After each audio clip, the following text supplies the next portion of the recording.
Fellow musicians, I want to thank Joaquin here for getting us all together for this, might as well call it, workshop on song leading. And I hope to learn from you, and I'll pass on as much as I know, much as I can. It just so happens that this very year, I've decided if I never make another record again, I wanted to make a recording of what I know about song leading, and I did a kind of a sing-along concert east, which will be out with Folkways later this year, which is specifically try and explore some of the different techniques I've learned over the years about song leading. Consider this, that our ancestors once upon a time lived in tribes and villages, and they all sang together, really, whether it was North Europe or South Europe or Africa or where else. It was a common thing for villages and small groups of people to know the same songs. Maybe all the men sang their men's songs, the women sang the women's songs. And in this modern life, things have gotten broken up. Some people sing in churches. Summer camps will sing when they get to know each other well.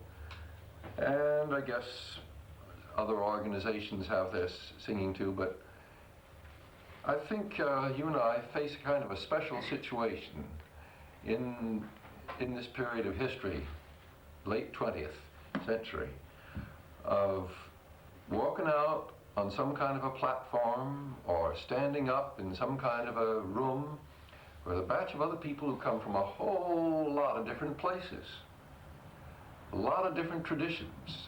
And we'd like them to sing together too, just like they did in the old days. And how are we going to get them together? I, all my life, loved to holler and make a racket, and I'd sing Christmas carols with my friends and school songs. I sang in the school chorus and glee club later on. But it was when I started making a living of sorts, traveling around with the banjo, that people pointed out to me, and I gradually realized that while I didn't have really much of a voice, that I could get people singing with me, and that made up for a lot of lacks on my part. And they were all singing loud. They didn't care whether I could sing good or not. They were in, the music that came out was pretty good. Usually I sing standing up. Now, Lead Belly always sang sitting down and got a crowd singing with him. Josh White would put his foot on a chair. He'd get a crowd singing with him. It was Josh, incidentally, who gave me the idea, taught me, of feeding out the lines between a song. He did it so expertly. On top of the whole smoky, all covered with snow, all covered with snow, I lost my true lover.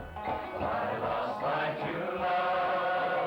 Walking so slow, walking so slow. Of course, you can do that with a jillion other songs. Sometimes it's easier than other times.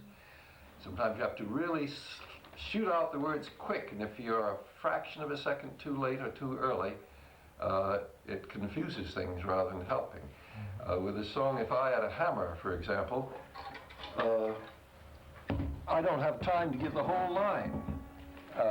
I'm singing at top speed with top energy, and yet it does help the crowd. Even though they theoretically know the song, it does help them if I just give them a little hint.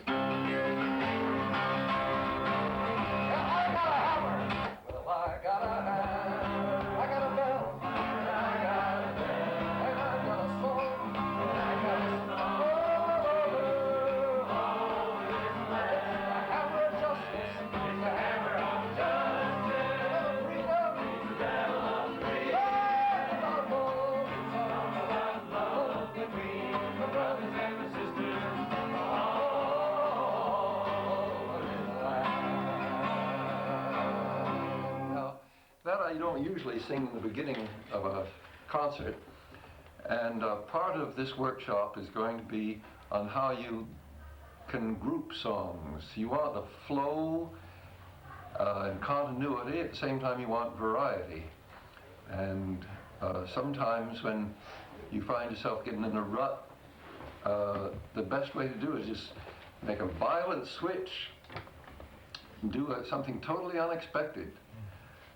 I've given up planning songs too exactly in advance. I try to, but sometimes the improvised ones work better. And one reason they work better is that right in the middle of a concert, I think, oh, things are not going as well as they should. I got to think of them. So while I'm singing one song, I'm trying to think of what can I do to get out of this rut.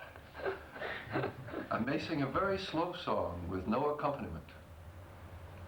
I may sing a funny song or a bawdy song or for that matter, something very, very serious. But a switch, something that was not expected. And maybe my own success as a singer is more due to this, the fact that I've got a lot of songs in the back of my head, several hundred, and I can pull them out, pull out the right song at the right time, because I really don't have much in the way of voice. I can sing, but not what you call a good voice. I can play guitar and banjo, but I'm not a great instrumentalist.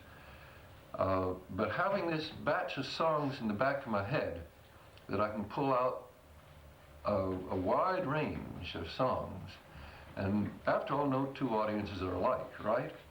We sing for senior citizens, or we can sing for little kids. We can sing for shy country people or blasé teenagers.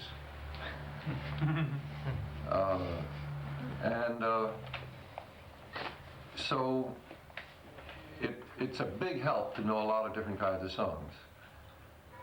Otherwise, well, now, if you want to stick to one particular type of audience, maybe you're safe there. Like if you always sing for summer camps, you know all the camp songs.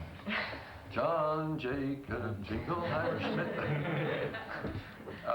And I suppose the same thing would go if you sang mostly for senior citizens. You sing mostly for senior citizens. You say, what kind of songs do you sing? Well, I usually hand out like percussion instruments and do some up-tempo things. Tambourines? Good. Yeah. Wonderful. Ain't She Sweet or... old pop songs. Yeah. Margie, I was thinking of you, Margie. I bet they remember the days of the bouncing ball. Yeah. I don't mind reading words off a screen, and from time to time I do it. I shoot words up on the screen, or I write out words on a big sheet of paper. But I really don't like everybody burying their nose in a sheet of paper.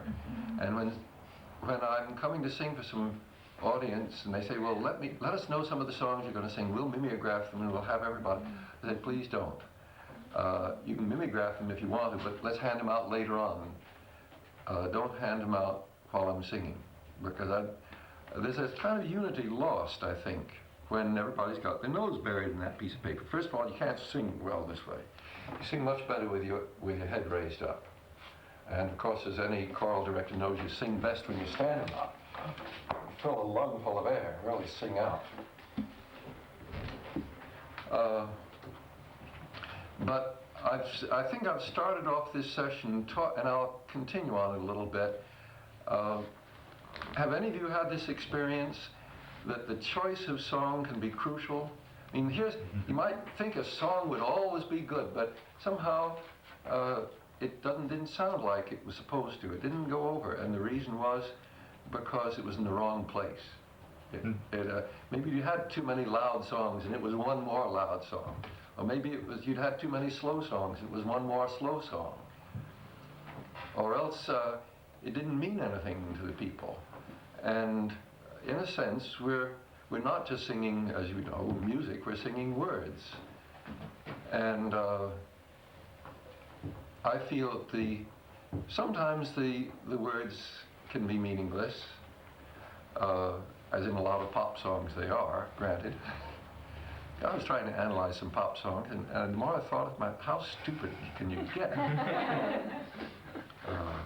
What was it, Disney? Well, Margie is a typical. But I confess that I came to this whole field feeling that the world needs to be pulled together, and musicians can help pull it together. 1% of the country owns 1/3 of its wealth, and I'd like to unify the other 99% if I could. The men and the women, and the gay and the straight, and the black and the white, and the young and the old, and the long hair and the crew cut. Some people think I'm wrong about this. They say you're trying to unify too large a group. Cut it down to 80%. But I find myself sticking with the 99%. And if I offend the other 1%, I don't really mind. But I don't like to offend people if I don't have to. On the other hand, I think often that I haven't done a good job if I haven't stretched their imagination a little by singing something that they're not quite sure they agree with. And this is part of it, singing a foreign language song occasionally. What do I want to sing in Spanish for? Only speak Spanish. But I feel very strongly that this country needs to be more bilingual. And I sing Spanish songs whenever I get a chance to. Guantanamera is, of course, one of the great ones. There's an awful lot more. But this feeling of continuity and variety, too, is what I probably was able to develop more than most people because I had a good memory. I guess a good memory does help. I can't remember a grocery list, but I can remember songs. And I can't remember if I sit down and try and write them. But I stand up and start singing, and there's a memory in my tongue somewhere, a memory in my muscle or in my hands. It happened just the other day. I was going to sing Hard Rain Is Gonna Fall with a lot of words.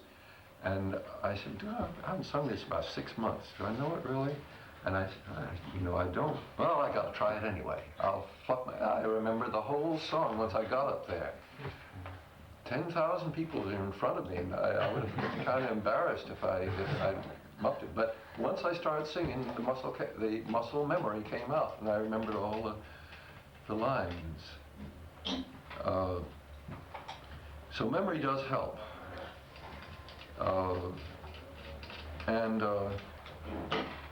One of the questions asked, does pitch help? Does rhythm help? All these things help. Let's take these up later on. But right now I'm talking about knowing a whole lot of different songs. Funny songs, bawdy songs, angry songs, sad songs, and some songs which you sing solo. After all, people would want to rest their vocal cords. And this is also why I play a recorder sometimes to rest my own vocal cords, and just play a tune on a whistle or play an instrumental on the guitar. So do you have this? Do you do this also, Tom? When you're if you're getting a whole crowd singing, do you find, let's rest our vocal cords for a while and play an instrumental or something? Well, I don't do that so much because I don't, as you said earlier, I don't consider myself to be that much of an instrumentalist. So it'd be very embarrassing for me to try to play an instrumental.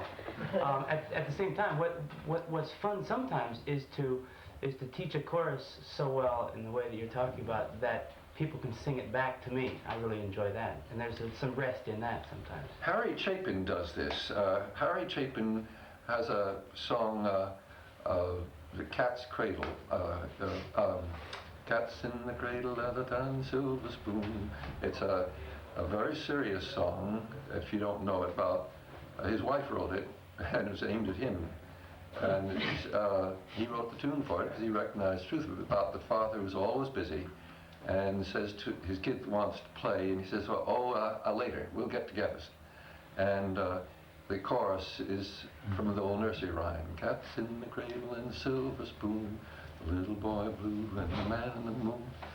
And after he's sung 2 or 3 or 4 verses of it, even the people who never heard it before have learnt this chorus.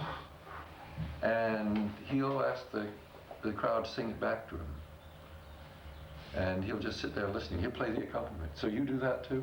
Yeah, every now and then. I've heard Tom Paxton do that several times with some of the old standards that he's done. He'll just say, "Now you sing it." It's really fun. Yeah. Well, it gives the audience a feeling of their own strength. I don't do it so much, but in a sense I do, in that I stop singing on the song and just feed them the lines a little bit.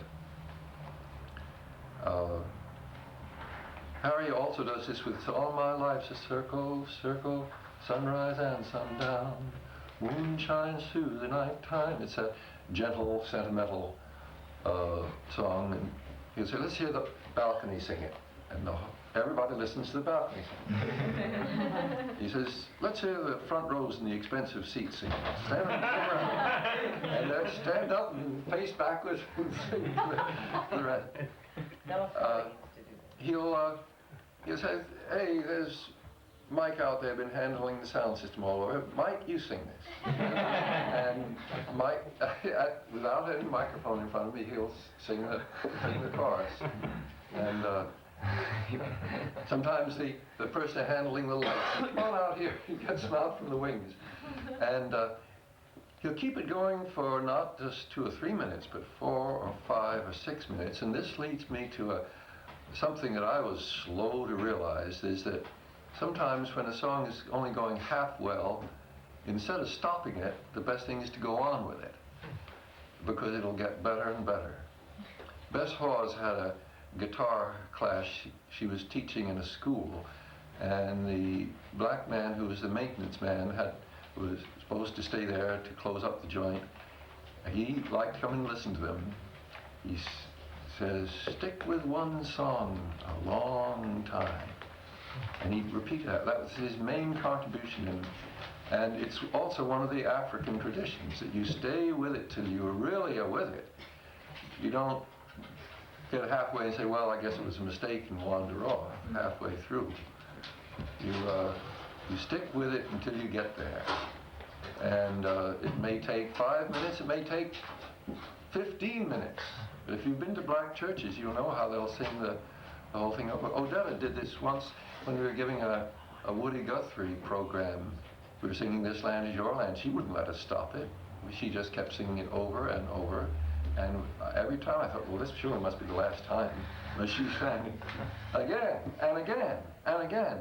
And the audience rose to the occasion. They got better and better and better and better and better till they were on their feet and they were singing at their best. Far better than they were 3 minutes before, when we would have normally ended the song. This is an African technique. It also was used in the play Hair, where they repeated that last line, "Let the sun shine, let the sun shine."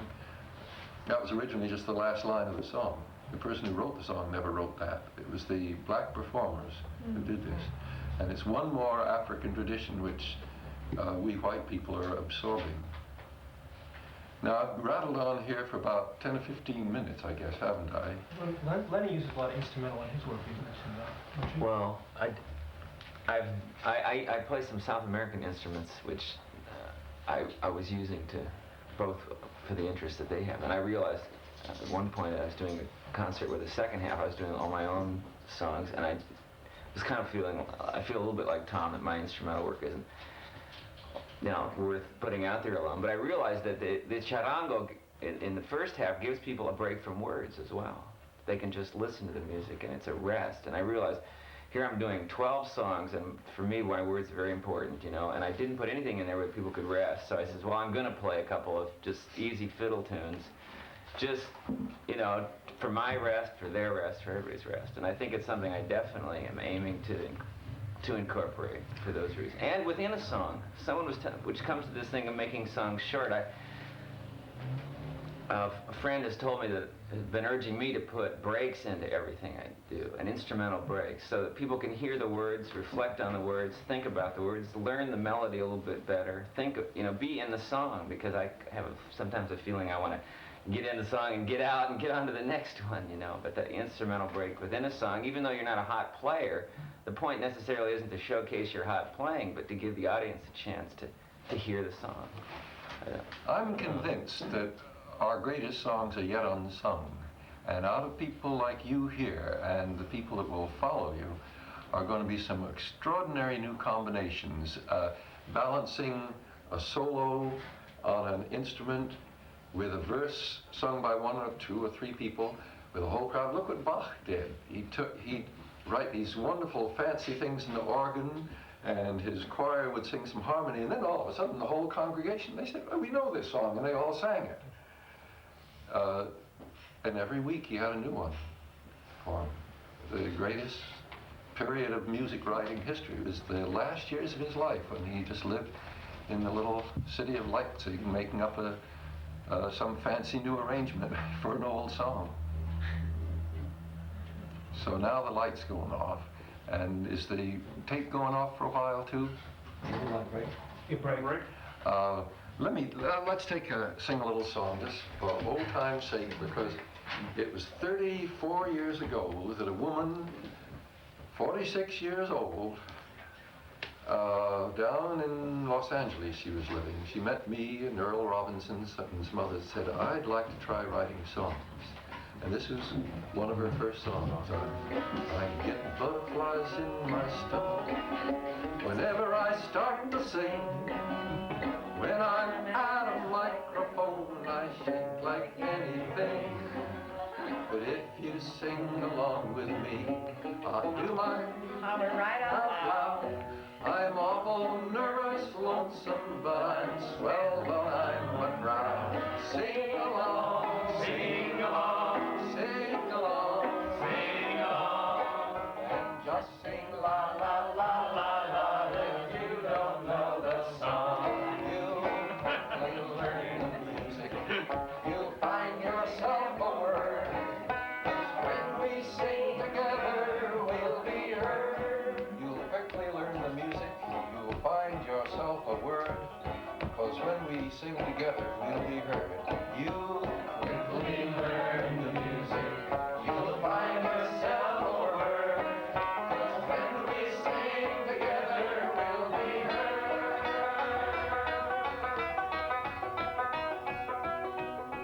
And she had verses about my congressman's important, he hobnobs with big biz. And verses about the unions, and then she ended, life is full of problems. The world's a funny place. I sometimes wonder why the hell I joined the human race. If you sing along with me, I'll do my part right pretty. I'm awful nervous, lonesome, but I make a swell committee.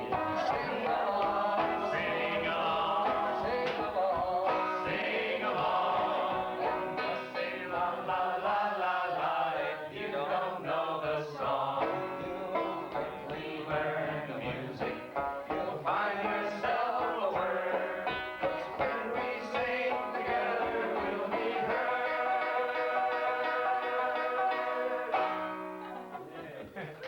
And that was Malvina Reynolds. Well, why don't we take a short little break? Okay, break. We shall not be moved like a tree that's planted by the water. We shall not be moved. Now, no two voices are exactly alike, but I rather guess that's a little bit low and comfortable a key. You could sing a lullaby in that key, nice and soft. But if you really want to sing out, it's hard to do it, at least for me, at that low key.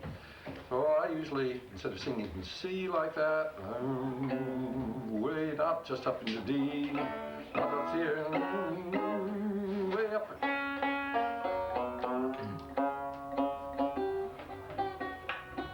We shall not be moved. We shall not be moved, just like a tree that's planted by the water. We shall not be moved. It's tremendously important to get the song in the right pitch, and if you ever sang with a quartet, you can get in the fiercest arguments. Should it be in C or C sharp? No, it must. The Weavers would argue for 2 hours about the key for a song, because Ronnie is an alto, and what was a good key for her was a little bit bit too low for me. Well, I sometimes won, sometimes she won.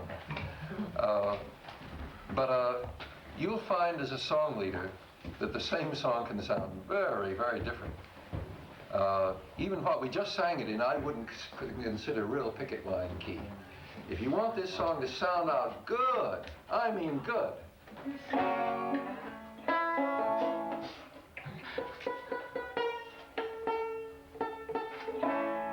Now this is going to be too high for some of the women, so you can sing the harmony. We shall not be moved.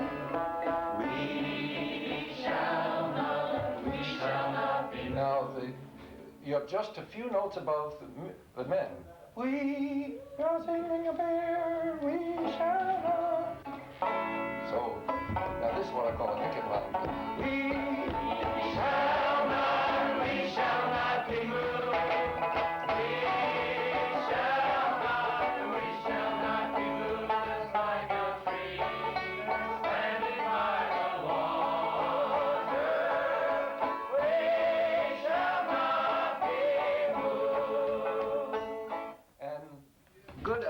Singers love to do that. They sing low right down in the middle of their register with a good strong alto voice, but they sing just 3 notes above all the men. And you get nice 2-part harmony. This is done in many folk choirs. Do you ever hear the Piatnitsky, the chorus of Russia? Yeah. The women have the same range of voice that the Carter family had, but they also did the same thing. Women sang low, and men sing high. And this is just one little thing that's a lot of fun to try sometimes with a crowd, to let them stretch their voices. Let the men really push their men's voices as high as they can, instead of loafing around in the cellar. Just raise it. And I rarely will start that song in such a high key. I'd scare everybody away. They said, oh, this is too high for me. I'm not going to sing out there. Let him wear out his voice. So I'll start it down low, and then I'll stop it and raise it. And I may raise it a little more. And if it's really going well, they suddenly realize how much higher they can sing if they have to. Of course, you know what Beethoven did. He pushed things up to the absolute limit of the range when he did the Ode to Joy in E flat, and they sang. You wonder how they did it, but they did it. They're inspired. There's one choral director I knew in Canada, and she says, "You're not out of breath, you're out of conviction."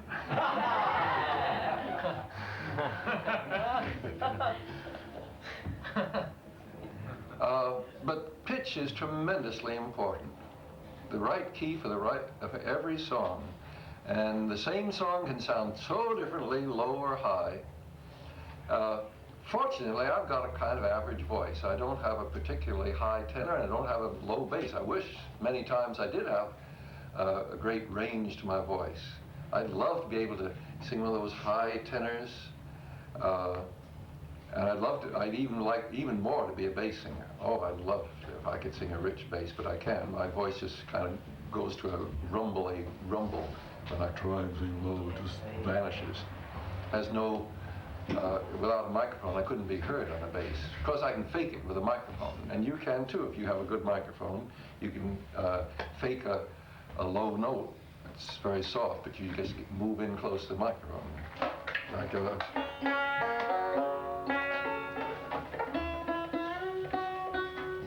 we shall not be moved. We shall not be moved. Now, nobody could hear that if I didn't have a microphone.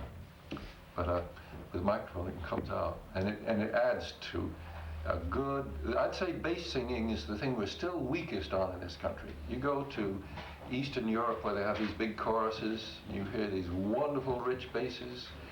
Go to a church that's been singing together for generations, and got these big basses. Oh, I'm envious. And in our sing-alongs, we rarely, I would say, have enough basses. Do you ever hear enough basses? Yeah. We haven't built up a good tradition of bass singing yet. I'd say it's better than it used to be, and a lot of people are singing Weimawet with me, I've learned a little bit about bassing because the African choirs, the South African choirs, all depend on a rich bass. Well, just for the fun of it, I'll teach you.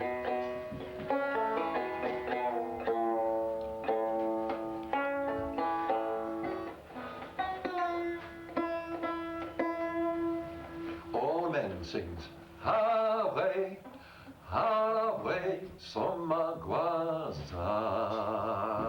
Can you get that note? Ave, Ave, Somagwaza.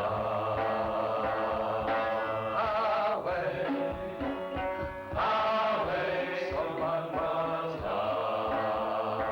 That's too low. You can take the high part. Somebody else should sing, Somagwaza, my yo way. Try that.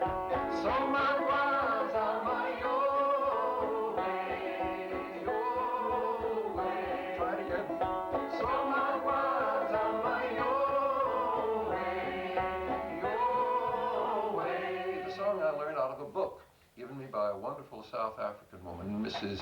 Z.K. Matthews. She and her husband were living in exile in New York, and she said, Weimar is a good song, and we like the way you do it, but you should learn some of our other songs. And she gave me a whole book of these songs, and I tried learning a couple of them. And this is like a round. It goes over and over and over. It's initiation for the young men. They're circumcised, and as the whole village stands around and sings this song. And there's a third part, so don't lose your places. Here we go.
About 5 minutes till we're really in it. It's a great round.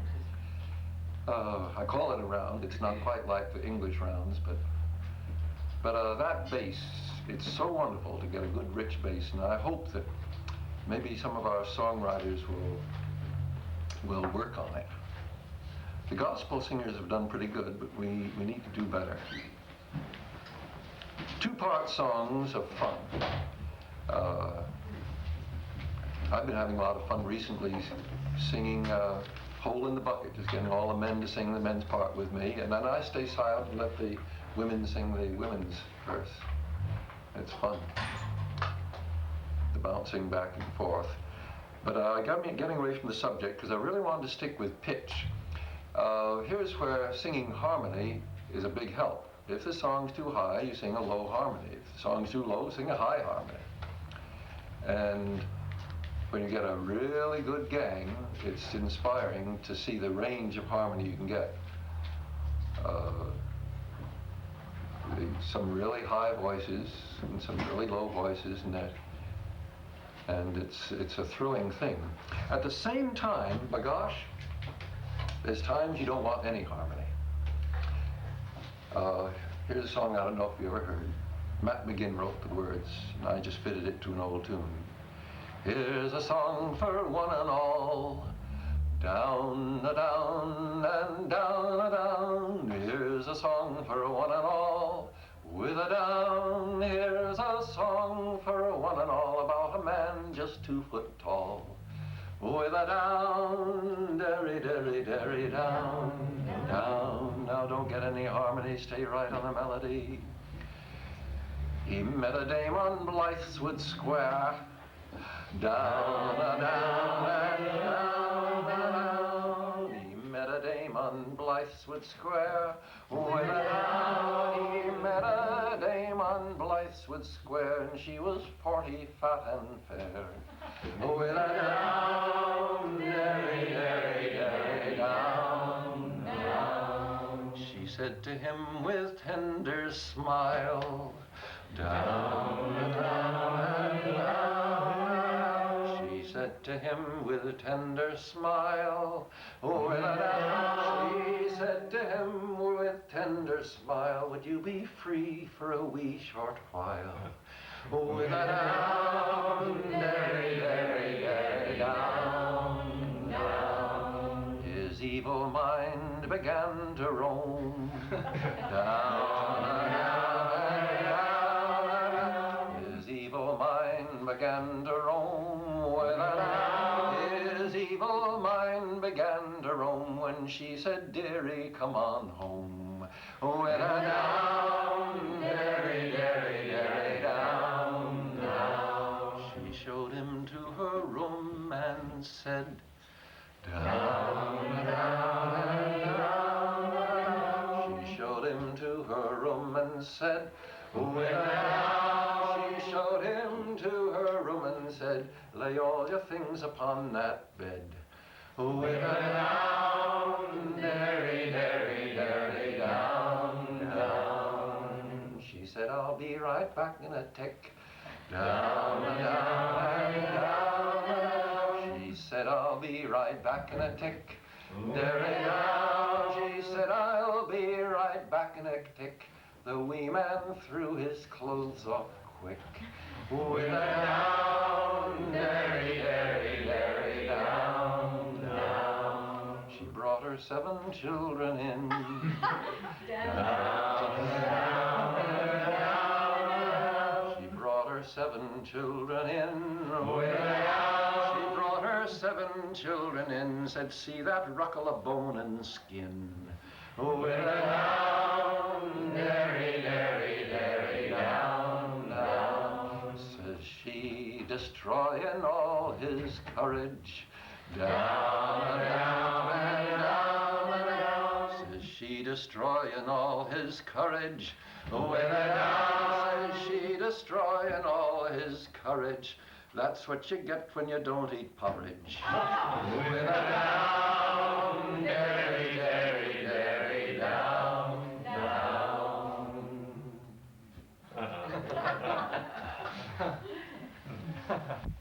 I learned that about a year or two ago, traveling up to and met Matt McGinn's widow. Said she'd found some poems and verses among his papers that had never been published, and had I ever seen it? No, I'd never seen it.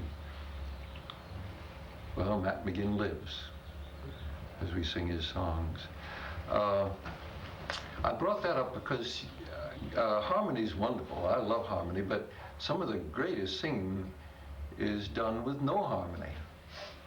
American Indians don't use a lot of harmony. Don't use any, I don't think. And some of those Irish, Scottish type songs, you spoil them when you get harmony. We went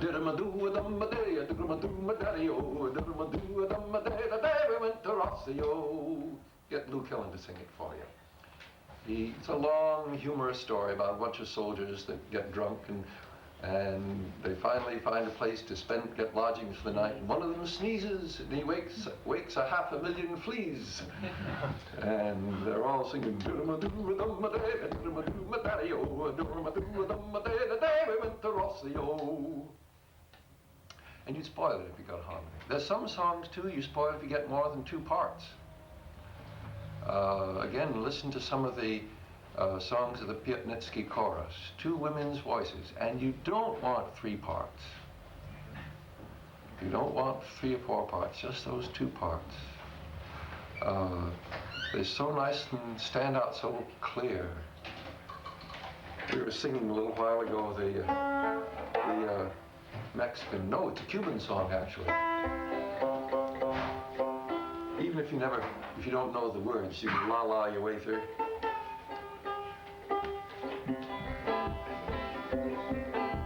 Cuando se quiere de veras, como te quiero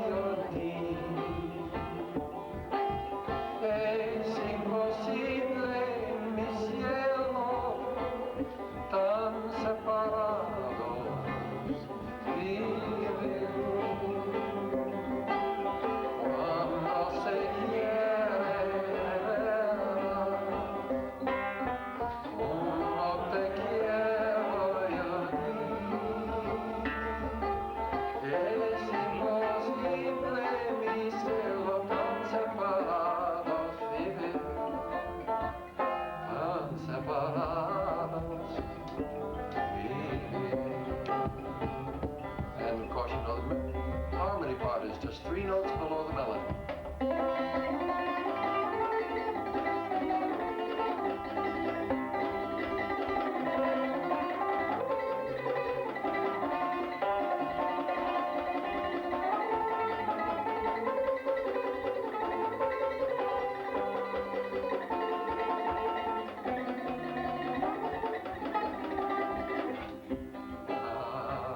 Cuando se quiere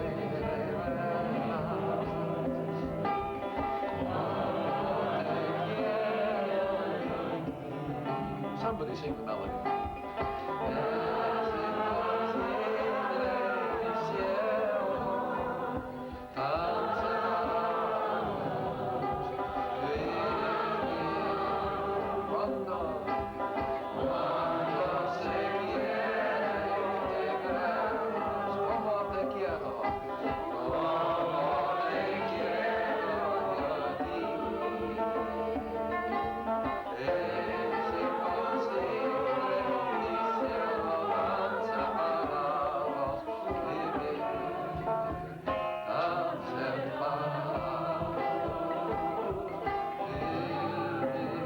Switch and go above the melody for the last line. But some traditions are full of these 2-part songs, Mediterranean traditions especially, which are, of course, throughout Latin America. And I think it's worth respecting these traditions, not messing them up, trying to put harmony to the songs that weren't originally intended to have harmony. Not trying to put 4-part harmony to something that's intended to have 2-part harmony. On the other hand, you can be disrespectful sometimes and make a breakthrough. Lots of great musicians have. Is there anything else I haven't said about pitch? I think it's worthwhile, if you get a crowd that likes to sing, to stretch their range a little bit, sing some songs real high. The song I've Got Sixpence, which soldiers used to sing, is one of these songs. I've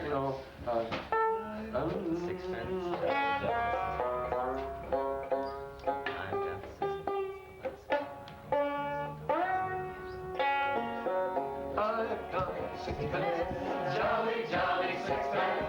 I've got sixpence to last me all my life.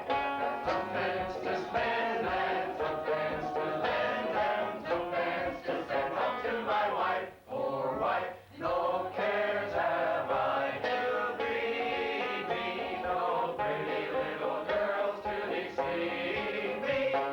Happy as a bird, believe me, as we go rolling, rolling home.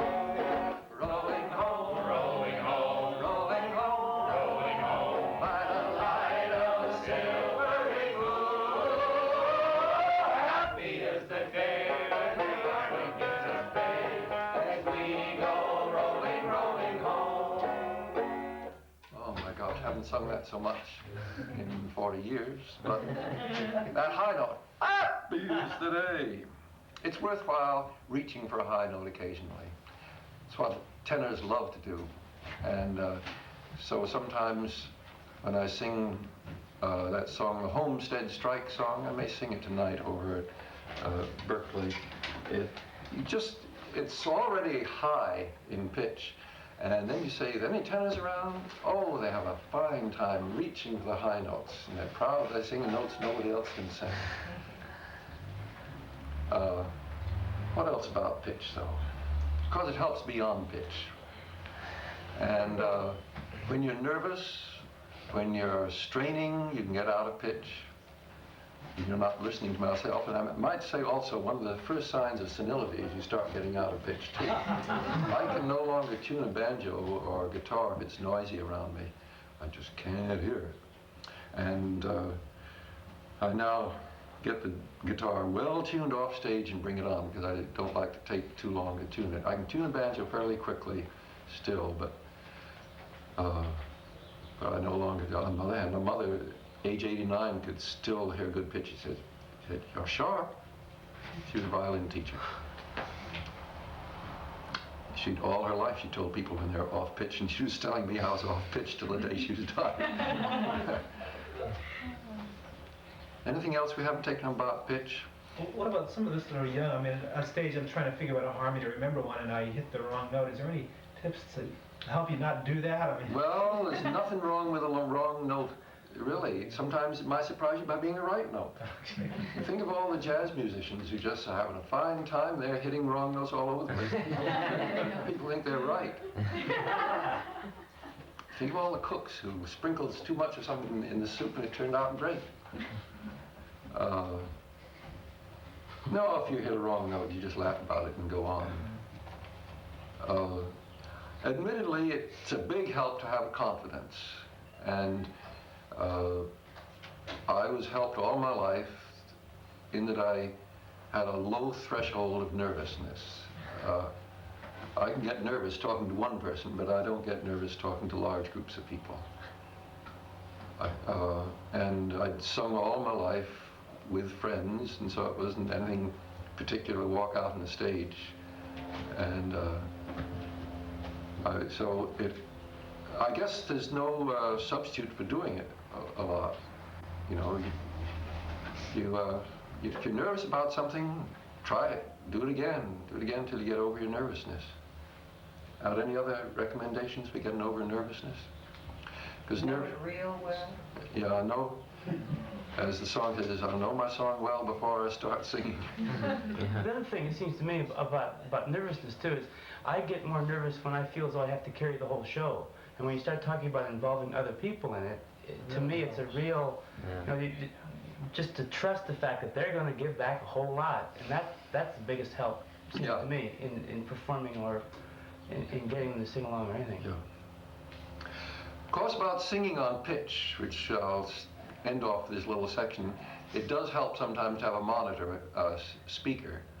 I don't like them because I can't hear the audience so well, and I want to be able to tell how well they're singing. But if I want to hear myself and know that I'm singing on pitch, one of these little monitor speakers. This is why Paul Robeson used to sing with his hand like this, and Ewan McCall does also. Carries the voice right up the palm, right into your ear, and you can stay on pitch much better if you do that. If he sings a cappella, which we just heard him, and that's why he does that, I was curious. That's right, and when you're singing a long ballad, your voice is your only instrument, and he wants to know exactly what his voice is doing, and he can hear it better when he does this. He doesn't cover up his ear. The sound is going from his lips to the palm and then up his fingers to his ear. I had a question about pitch. Yeah. Every now and then I have the experience with an audience that I can't get one of the parts on the right pitch. Are there any specific techniques to actually helping people get to where you want them to get? Well, here's where an instrument can help. You can sing one pitch and the instrument take the other. That helps a little bit. And sometimes you can bob around with your own voice, but it may end up by confusing people. Sometimes you sing first the high part, and then you sing the low part. People don't know who to... You lose somebody, and I just wonder if there's a way to... No, I don't know exactly what to do. Here's where, of course, people like to divide up the audience. You all sing the low part, you all sing the high part. This can get kind of mechanical sometimes. And I've given it up in recent years unless I have to do it. Because if you get too teachy about things, sometimes you can destroy the flow of the evening. You're so busy teaching. And yet occasionally it's worthwhile trying to teach some things. Do we have time on the tape to teach another song to you all here? I learned last fall, I went to sing out, said, do you know any Nicaraguan songs? And Sarah Plant, the new editor of Sing Out, the new music editor, with a big smile, says, just so happens this issue we've got a fine Nicaraguan song. And it is beautiful. Cristo ya nació en Palacagüina, el chefe favor y una tal María que ella va a planchar muy humildemente la ropa hermosa, la mujer ociosa del terrateniente. And I usually get a laugh when I say, you know, I'm going to teach that all to you. But it is not as hard because I took out the words.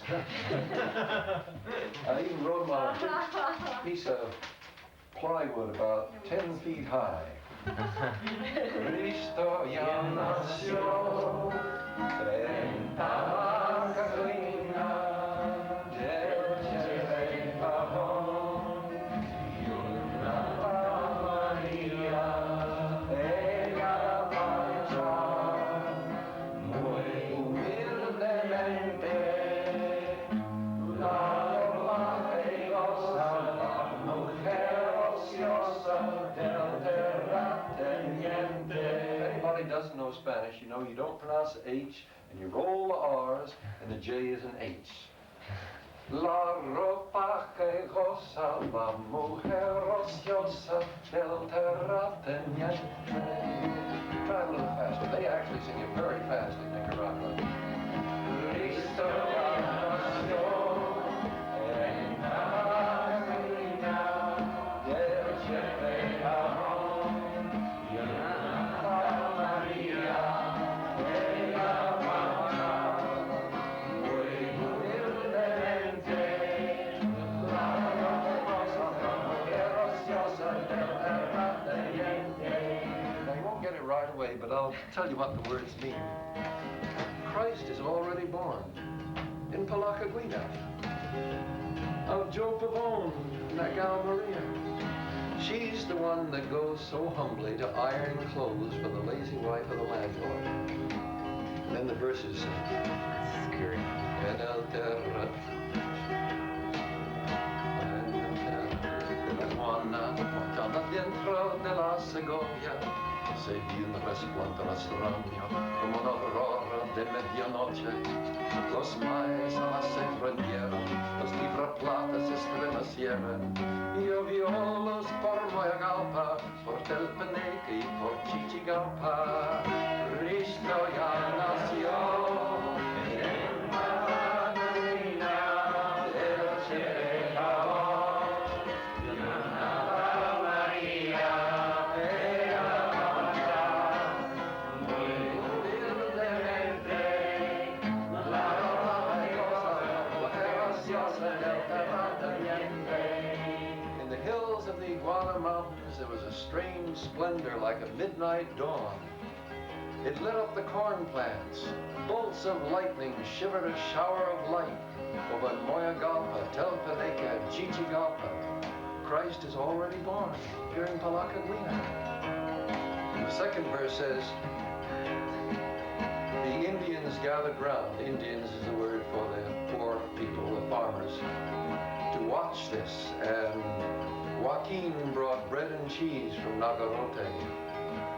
There was no gold, no incense, but there was sweets from Del Riomo and little fried donuts from Guadalupe. Cristo ya nació en Palacagüina del Chevejón y una María ella marcha muy humildemente. La ropa que goza la mujer ociosa del terrateniente. Now what we need is the harmony, because there they sing Cristo ya nació en Palacagüina del Chevejón y una María ella marcha muy humildemente. La ropa que goza la mujer ociosa del terrateniente. Let's sing two parts. Who's going to sing high part with me?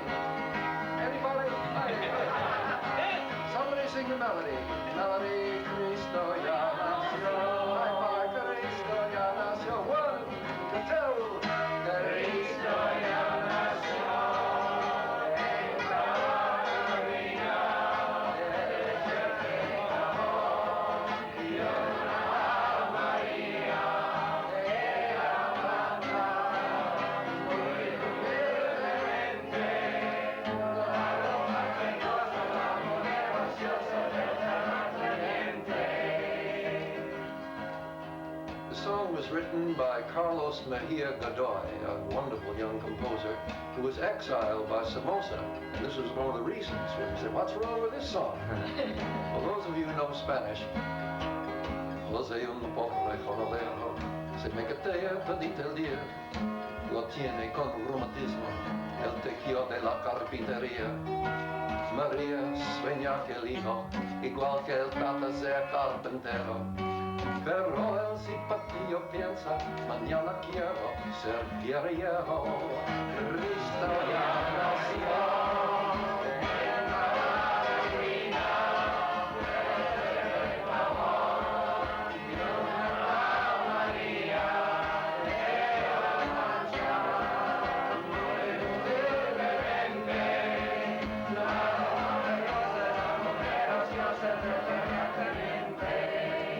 Joseph is a poor carpenter, sick from the dust in the carpentry shop.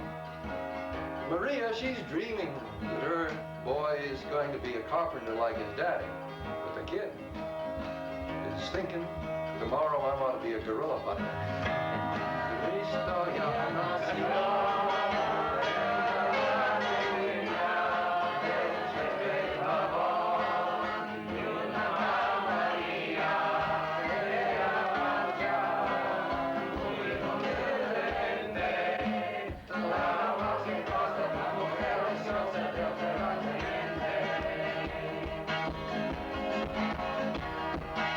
Like a lot of Latin American songs, it's full of what musicians call a hemiola. That is 2 beats against 3, all in one.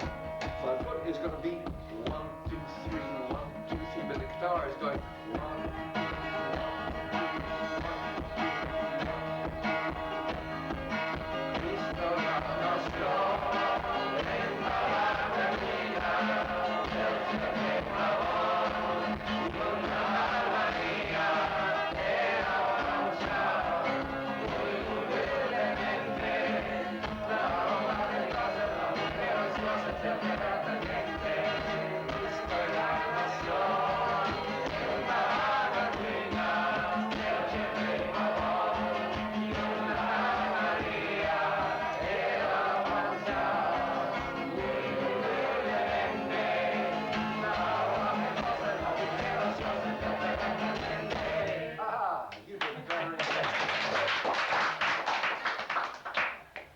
So that could take a long time, maybe 10 minutes or more to teach to a crowd, but it's worth it, maybe once in the evening to take the time for it. And you a lot of satisfaction. You know, I sang in Spanish. We take another 5-minute break? Yes, indeed. I'd like to talk about rhythm for a little while and see what your own ideas are on it. I've always loved a good galloping banjo rhythm, and in recent years I've sing more and more and start off a program with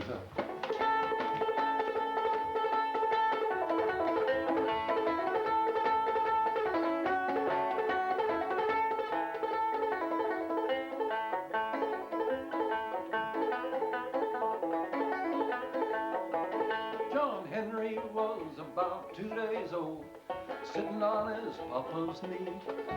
Well, he picks up a hammer and a little piece of steel, cried, a hammer's gonna be the death of me, Lord, Lord.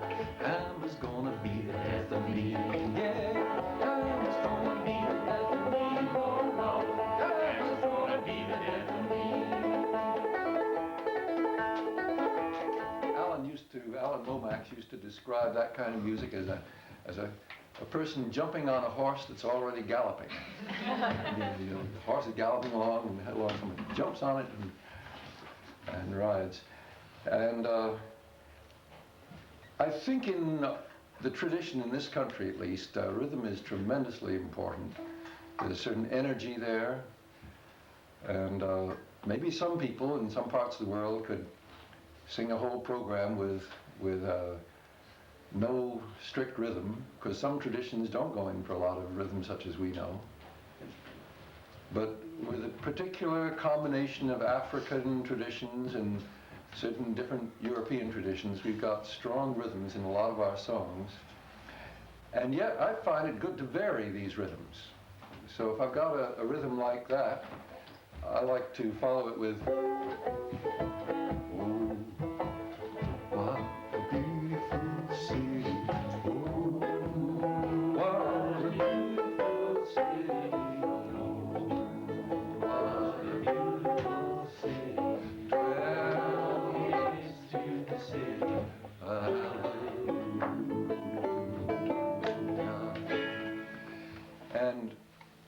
Well, sometimes you may, here again, I'm talking about continuity and variety. Sometimes maybe you do want to stick with the same type of rhythm for a while. I've found it handy to change the rhythms.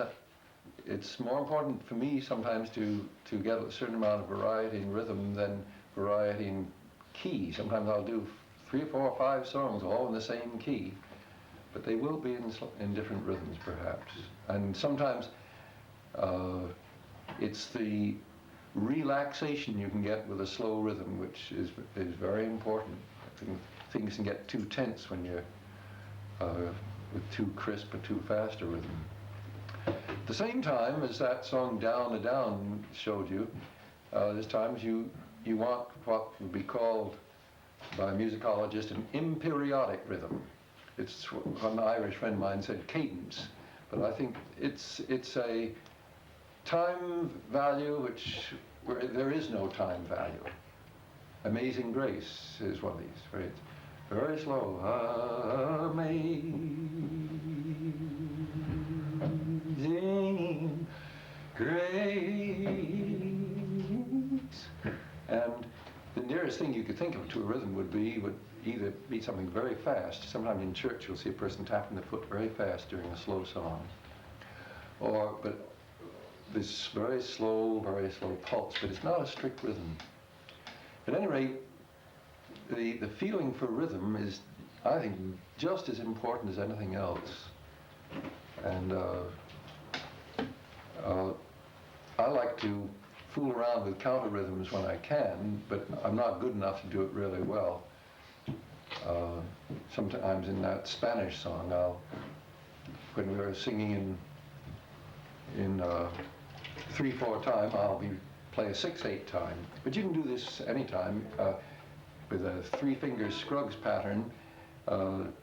You can almost, it's not a Scruggs pattern, but through 3 fingers, you can break up a simple 3/4 waltz.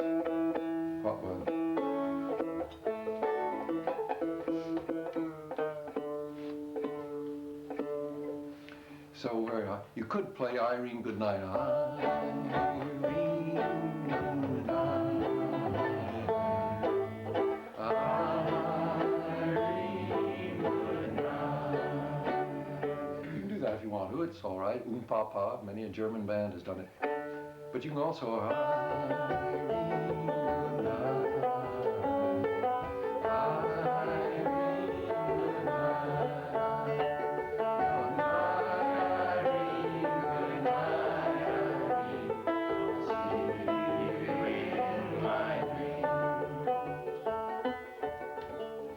And I rather suspect that as this country absorbs more and more traditions from different parts of the world, Latin America especially, we're going to experiment with more counter rhythms.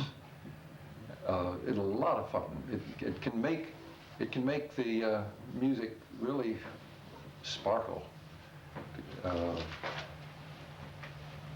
I might mention too, my gosh, banjos and guitars are only 2 of the instruments we can use. Bernice Regan is a wonderful song leader, and she uses a rattle, an African gourd with beads all around it. Or no rattle at all. She doesn't play any instrument except that. Ella Jenkins will tap on a drum, and I've known other people to be great song leaders just tapping on a drum. Don't have to tap on it very fancy. What other instruments? What do you do with rhythm? Well, what I do is I make instruments. Take a piece of wood and put a nail through bottle caps and make a tambourine, and put rice or beans inside Clorox bottles and beer cans, and doesn't cost anything. But put sandpaper on a block? Mm-hmm. Yeah, lots of different things, and then hand them out and have one section be the tambourine section and one section be the maraca section. But I'm just handing out homemade instruments. Mm-hmm. And then do maybe Mama Don't Allow and have them do the instrument sections. They really like that in particular. My mother was doing that with me and other young people 60 years ago. And I did it 30 years ago when my children were small. And just recently, my wife found to sell a whole box full of these homemade things. They took it down to the Clearwater Club where we were having a monthly meeting on the waterfront of the Hudson, and we handed them around. Everybody had a fine time making rhythms. Hand clapping is good too, of course. It got overdone with, and so quite often I'll tell people, you know, you can clap if you want to, but don't think you can get away without singing. It's just too easy to sit back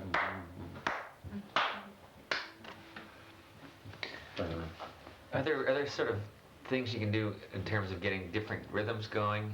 Get people either making, you know, clapping in different kind of polyrhythms, or making other hand sounds. Kirkpatrick learned from Bessie Jones of the Sea Island Singers, you can't clap a low clap, you can't clap a high clap. She says, now everybody will hear his grandpa. Here, you clap with me like this. And everybody over here, your little granddaughter.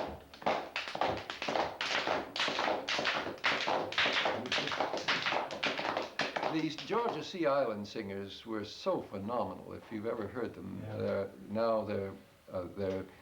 old John Davis died, and they'll never be quite the same, but there's a movie of them, and you can see how they bang their canes against the floor, and so it wasn't just their feet and their hands, the canes, and all different kinds of things. The other thing you can do is clap the air and keep talking. You can. Really? I've done that a lot with kids. They love it. Whole different kind of thing. You can clap and talk all at the same time.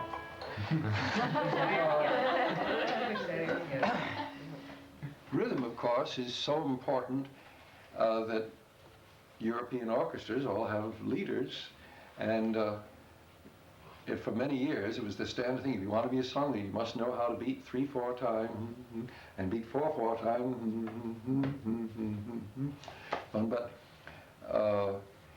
in Samoa once, I saw a song leader who, well, we saw the same song done twice. And it started off with the song leader going into crouch and going like this. And everybody did this, do this. And then she went, and everybody started singing, and they sang in harmony. The missionaries came in and taught them European harmony, but they already had been singing in groups, and they loved harmony. And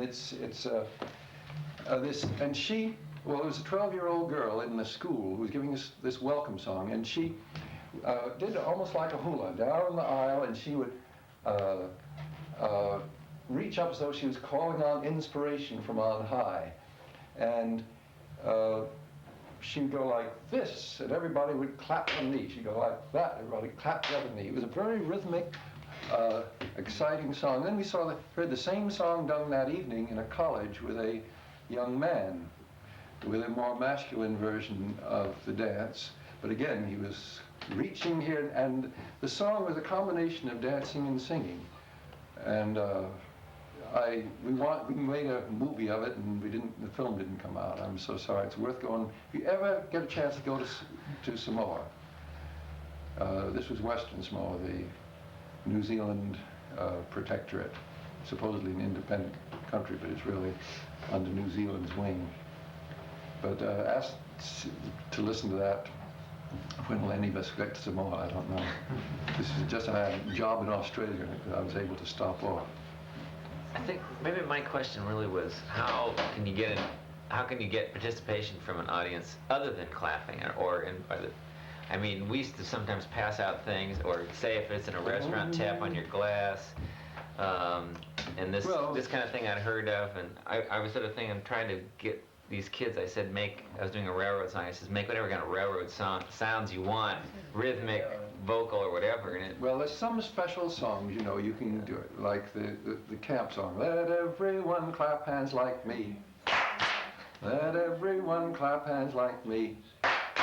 Come on and join into the game.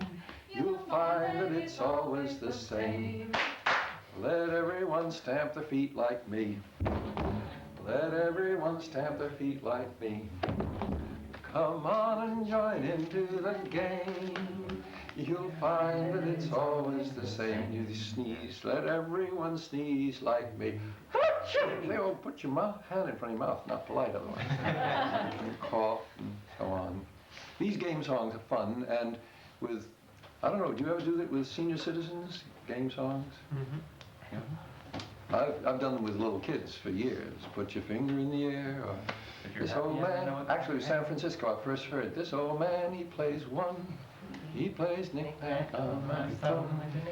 And they had knick-knack, paddywhack. This was on Presidio Hill School. Knick-knack, paddywhack all the way around. This old man sits on the ground. And they get all the kids to sit down this way. So they'd be milling around. They want all the kids to sit down. What's the name of that movie about the Georgia Sea Islanders? Do you remember the name of it? Step It Down. Conrad. Huh? Conrad. No. It's called Step It Down. And it's a little half-hour movie made about 8 years ago in Los Angeles, and it's available through the 16mm place outfits. I don't know which one. Bess Hawes made it. Was one of the people who got the funding for it. I do that dance game, Step It Down, with the singers, and they like that a lot. Lots of little game tricks with kids. One of the favorite ones, as you know, is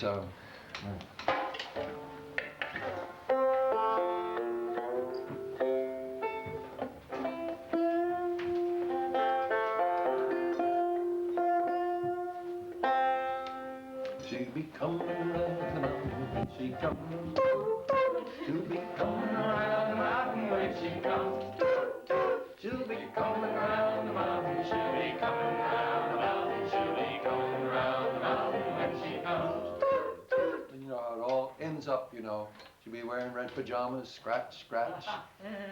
And then you go through all the motions. It's a cumulative thing, so it's very funny. The last time, scratch, scratch, yum, yum, hack, hack, whoa, back. Hi, baby. I guess you can run this kind of thing in the ground, but it's good to have a certain number of these in the back of your mind in case you need them sometimes. And one of the funniest, I was singing at a camp for very young children, 4- and 5-year-olds, and their favorite song was, I stuck my finger in the woodpecker's hole, the woodpecker's hole, the woodpecker's hole. I stuck my finger in the woodpecker's hole, and the woodpecker said, remove it. I removed my finger from the woodpecker's hole, the woodpecker's hole, the woodpecker's hole. I removed my finger from the woodpecker's hole, and the woodpecker said, replace it. I replaced my finger in the woodpecker's hole, the woodpecker's hole, the woodpecker's hole. I replaced my finger in the woodpecker's hole, and the woodpecker said, revolve it. I revolved my finger in the woodpecker's hole, the woodpecker's hole, the woodpecker's hole. I revolved my finger in the woodpecker's hole, and the woodpecker said, reverse it. I reversed my finger in the woodpecker's hole, the woodpecker's hole, the woodpecker's hole. I reversed my finger in the woodpecker's hole, and the woodpecker said, oh, ridiculous. I really can't remember. Come on, you can't. Well, all these things are full of rhythm, which means you involve your body. I think this is one reason I like to stand up myself when I sing. I can't really move my body well when I'm sitting down. As I said, Leadbelly nearly always sang sitting down. He could really do what he wanted to on the guitar. Tremendously muscular man. He sometimes stood up. He had a dance, and it was never recorded, never filmed, but someday somebody must do it. He said, went out duck hunting, and he tells a whole story about, he used a guitar, but and there comes a duck, and he'd do a little dance, and his body, he was a very rhythmic, muscular, graceful man, and he do some of these. There was one other thing he did standing up. He'd imitate about 5 different women of Shreveport, and he'd do a little buck and wing, double shuffle, and the old woman coming into town like this, and the little farm girl coming in town for the first time to see the sights with her eyes wide open, and all the high society lady, the prostitute, all the different people, and each time he had a little buck and wing. But by and large, he sang sitting down, and he really would get a crowd singing because that big guitar had such tremendous power. And whether it was Bring Me a Little Water, Sylvie, or Jump Down, Turn Around, Pick a Bale of Cotton,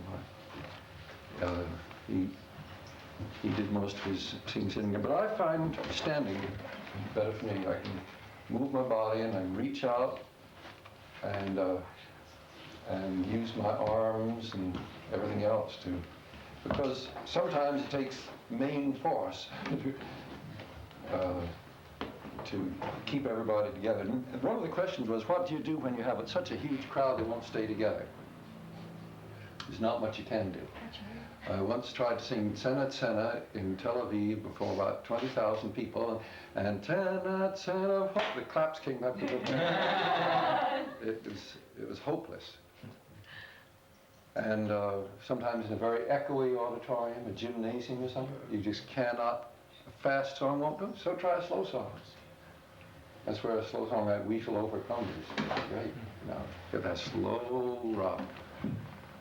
Yes. So I was wondering if you have any recommendations. Rhythm is my very weak point, and I have a really hard time when I'm trying to get across a song to an audience, and I keep losing the rhythm. Do you have any recommendations how a person can get a better grasp on some of the more difficult rhythms? Well, I'd say play with other musicians and practice. My rhythm is bad because anybody who plays by themselves can get away with murder. You can speed up, you can slow down.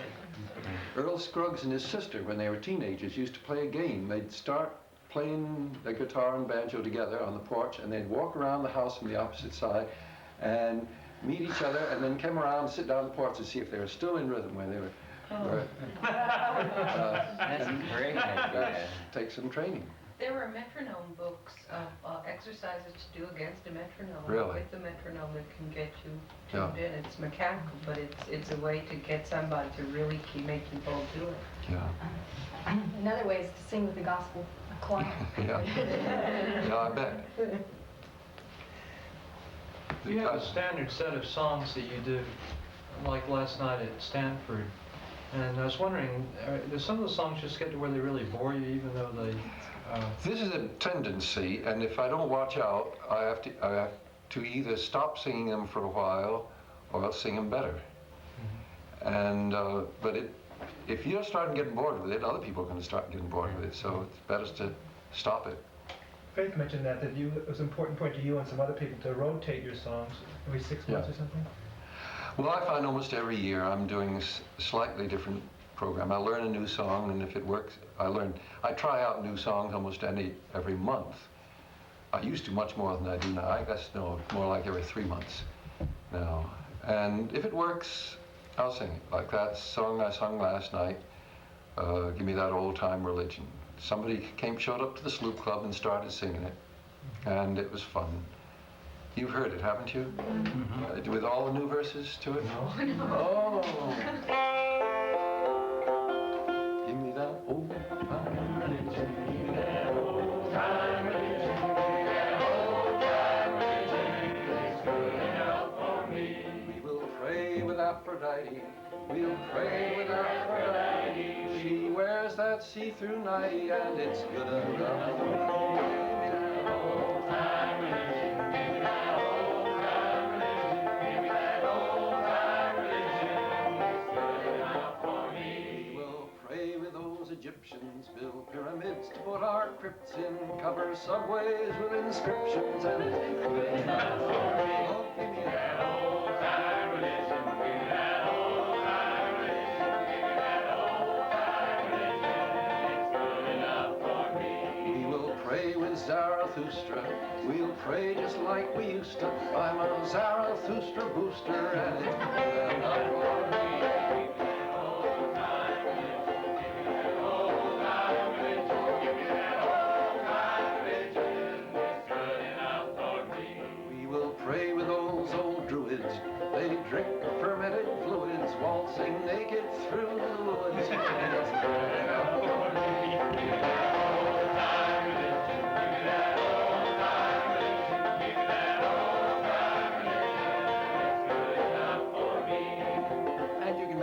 many verses as you want. There's hundreds of them already. But I made up one to end off. I'll arise at early morning when my Lord gives me the warning that the solar age is dawning, and that's good enough for me. That old-time religion, give me that old-time religion, give me that old-time religion, it's good enough for me.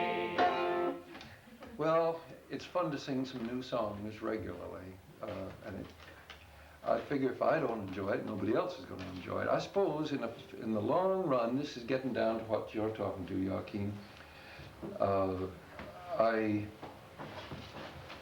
I figure if I'm enjoying myself, and if I mean what I say, whether I'm serious or humorous, whatever it is, it will get across to people, and but if I'm trying to fake it, it won't work.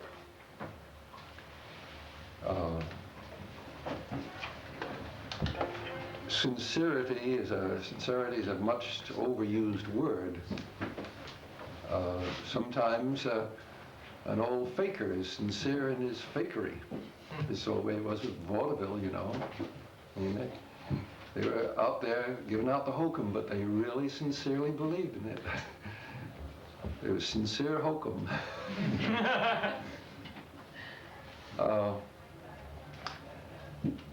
I don't know how much let me stick with rhythm for a moment. I think one of the most fun group songs I've done in recent years is the women's version of The Old Woman Who Swallowed a Fly. Meredith Tax wrote it in Boston way back 10 or 11 years ago, and it published in a little underground newspaper called The Old Mole, M-O-L-E. And she had a whole page where she'd written new words to well-known melodies. And I latched onto it. I think I shortened it very slightly, but it's still a lot of fun. It has all the barbershop harmony type. There was a young woman who swallowed a lie. I don't know why she swallowed a lie.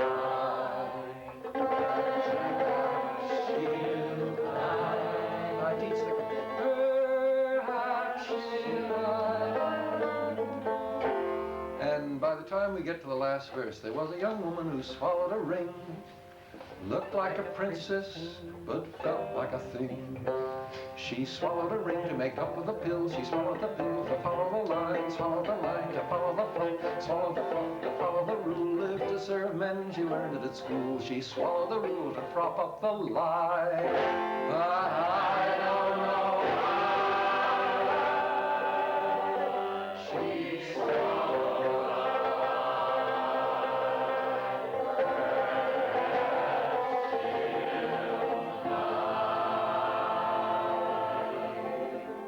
was a young woman, one day she woke up and said, I've swallowed so much, I wish I were dead. She ran to her sisters, it wasn't too late to liberate, regurgitate. She threw up the ring, she threw up the pill, she threw up the pill, she threw up the line, threw up the line, she threw up the fluff, threw up the fluff, she threw up the rule. Lived to serve men, she learned it at school, and last of all, she threw up a lie. Now she knows why she swallowed a lie, and she'll not die.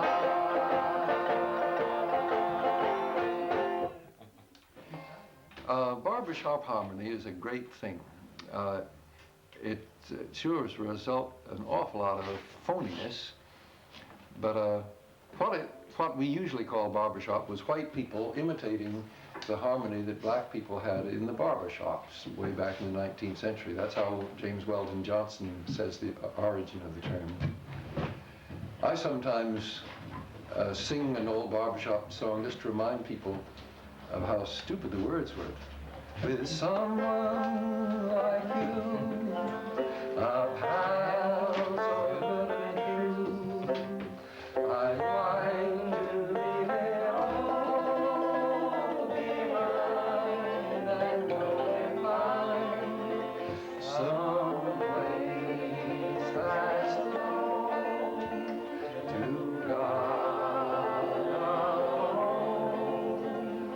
just a spot to call our own. Find the perfect peace where joys will never cease. Out there beneath the highway sky, we'll build a sweet little nest somewhere out in the west, and let the rest of the world go by. Maybe the song to sing after that is "What Have They Done to the Rain?" while everybody was letting the rest of the world go by. Because it's very serious. This world is full of people who say, well, I can't do anything about the world, so I'm just going to get a little cozy corner for myself. You and me, baby. And And they call the social activists negative. yeah, The other thing that happens is, look what they've done to my song when they take the people out. yeah. I found myself making up a kind of barbershop harmony song, though, some years ago. And it's a fun song, if I say so myself. Just when I thought all was lost, you changed my mind.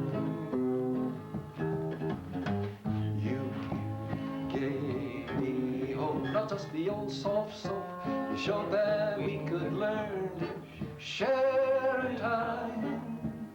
You and me and Rockefeller, I keep plugging on. Your face will shine through all our tears. And when we sang another little victory song, precious friend, you will be there, singing in harmony. Precious friend, you will be there.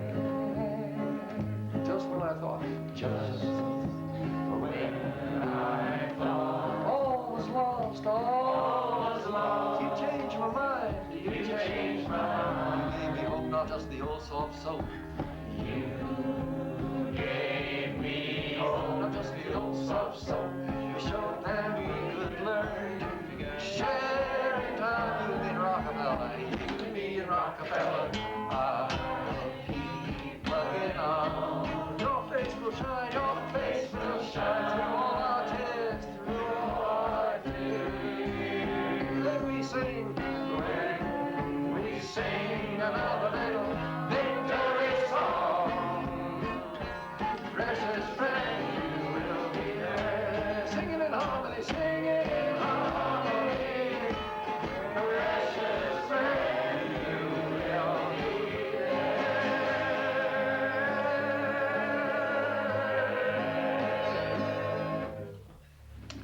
Oh, me. Is there anything I haven't done about rhythm? Sometimes, as you can see, you want a very different rhythm from others, and it's kind of a shame not to bring out these different things. Sometimes you want a completely different type of harmony than the other. And we in this country are absorbing little bits of the traditions from all around the world. Not just North Europe and South Europe and the Middle East and Africa especially, because a tremendous amount of African music is in this country. We don't know it, but it's all around us. What that pick in the hand? The way we play a guitar is an African way. They don't play it.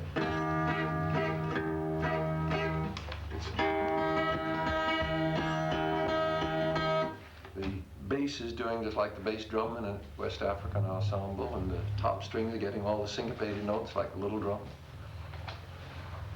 And while I'm about it, I might mention that's probably, I would say, the great song leaders in this country are in the black churches. These are the great song leaders in America today. A man named Carlton Reese He is now a school teacher, music teacher in an integrated school near Birmingham, Alabama. And he's got his whole crowd of white and black kids singing with that same wonderful rocking beat. He plays the piano, and he puts a microphone on the left, and the piano's here, and he gets that rhythm going. The kids are moving their bodies with it, and he leads them out just like I've been doing. Feeds them the words. Stops playing with one hand, reaches out, plays, hey! Before you know it, what was a group of ordinary citizens, all of a sudden is a great chorus. And it's because he's bringing African techniques in here. One of the great things is this repeat, you know. You don't just sing, oh, when the saints go marching in. You've got, oh, when the saints go marching in, go marching in. Antiphony is the fancy name for it, but continually reaching out for responses. And if you can, go to some of the black churches where they're doing this, and you'll learn more about song leading than you can learn from me, really. I can show you a lot of different things, but I can't show you any better things than they can show you. I hope Carlton Reese one of these days will be better known. I'm writing a letter to him, actually, have written a letter to him, I haven't mailed it yet, to see if maybe we could do some concerts together, because I'd like the audiences that hear me to see how he teaches. And he does it with that wonderful gospel piano. Which, gosh, how do you write it down? He's rolling all, he's just covering the keys. Big heavyset guy, about 30 years old. No, maybe not that old. But when he was a teenager, he was involved in the civil rights movement, and Reverend Shuttlesworth counted on him. He said, Carlton, get this crowd together. And Carlton would get them all together to hear Shuttlesworth give the speech. Yeah.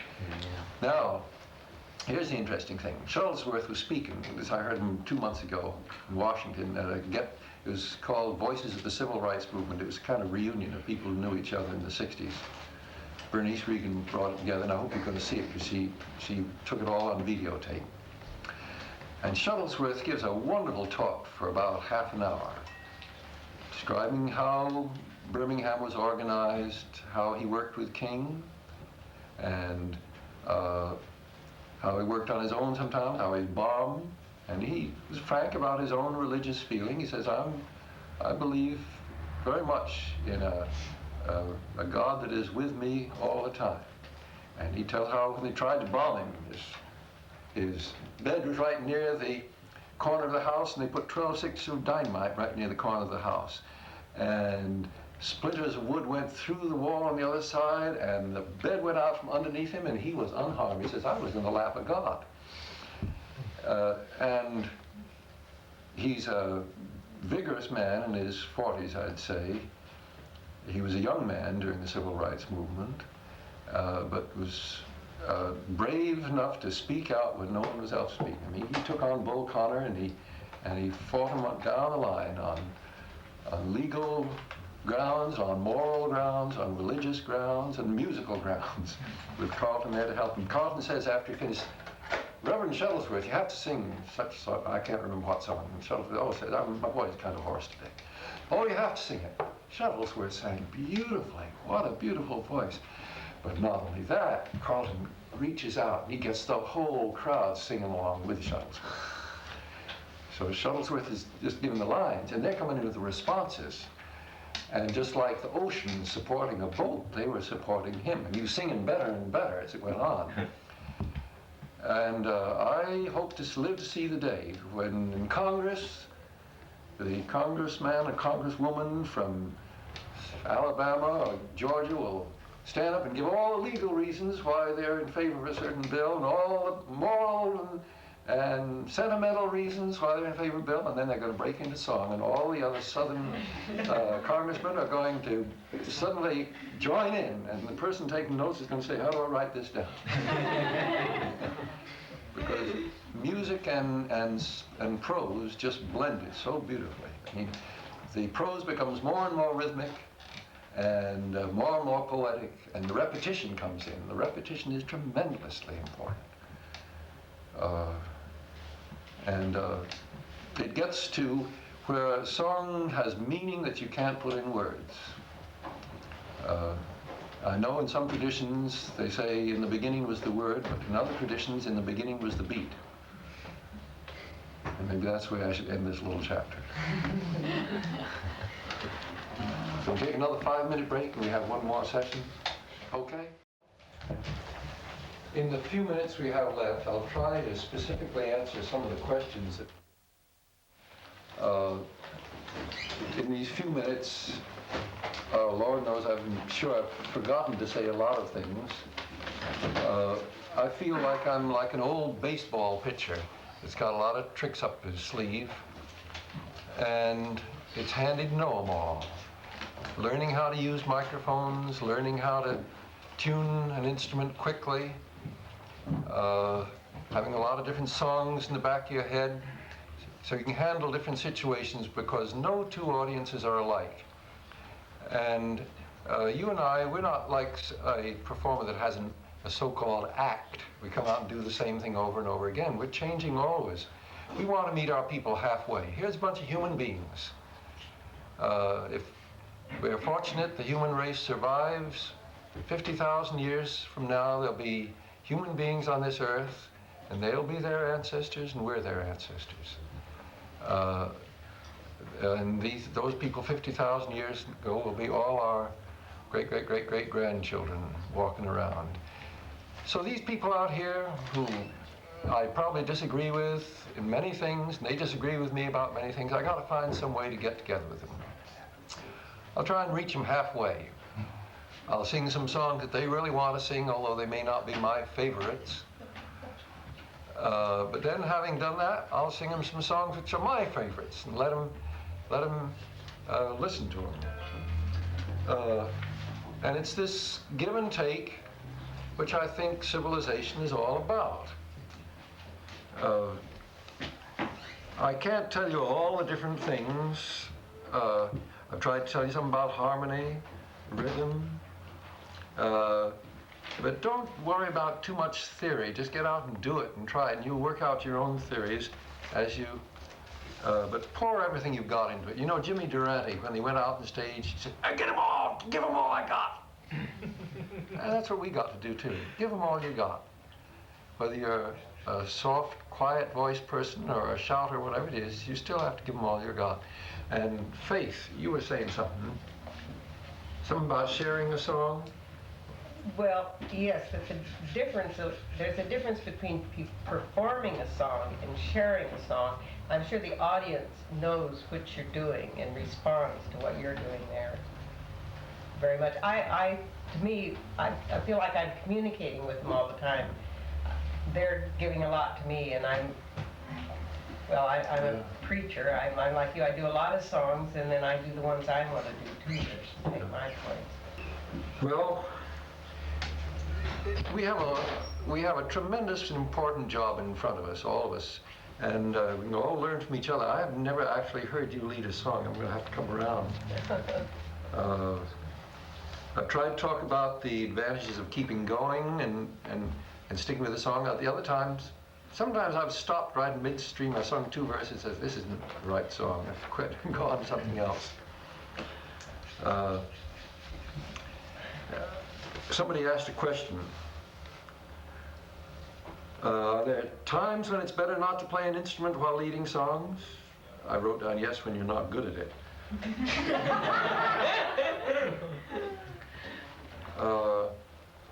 Have you found it better to teach a chorus to an audience by singing through it slowly a couple times, or speaking through it and then going into the song? I don't find this so helpful. I find it better to do it as well as I can, up to tempo. Then later on, maybe I can do it slowly. Way with the Spanish song, I sang it up to tempo first, and then later on, I have to slow down a little because it's too difficult to sing it up to tempo. And sometimes, as I did with the Malvina's song Sing Along, I speak the words out to make sure everybody gets them clear. They say it's important to have perfect pitch. I don't have perfect pitch. I've got a relative pitch, but I can't tell you whether I'm singing a C or a C sharp or a D or but I can got fairly good relative pitch. Keeping a steady beat, I guess this is good if you've got a song that needs a steady beat. Oh, what do you do if there's no sound system? Have you ever, any of you ever tried speaking to the people within earshot and saying, look, you're my loudspeaker. We'll start a song, and if those few who can hear me sing it out, those who can't hear me will get it from you. Occasionally mics have just conked out on me, so I've shouted, everybody within earshot, here we go, and I start off with a song that they know well enough so they can pick it up from me, and then they sing it loud enough, and pretty soon 1,000 people or 2,000 people are getting it from them.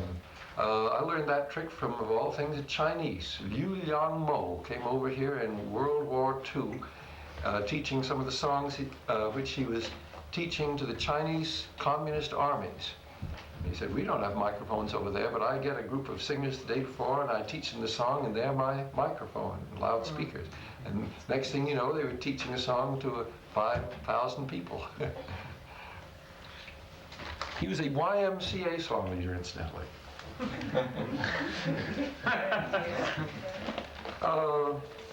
What do you do with rock and roll addicts? Sing a rock and roll song. Sing something they know. At least meet them halfway.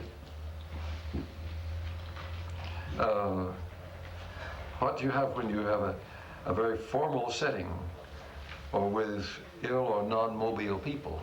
This happens in hospitals. You do your best. You can't, it doesn't work out as well, but it's a lot better than it would be if you weren't there.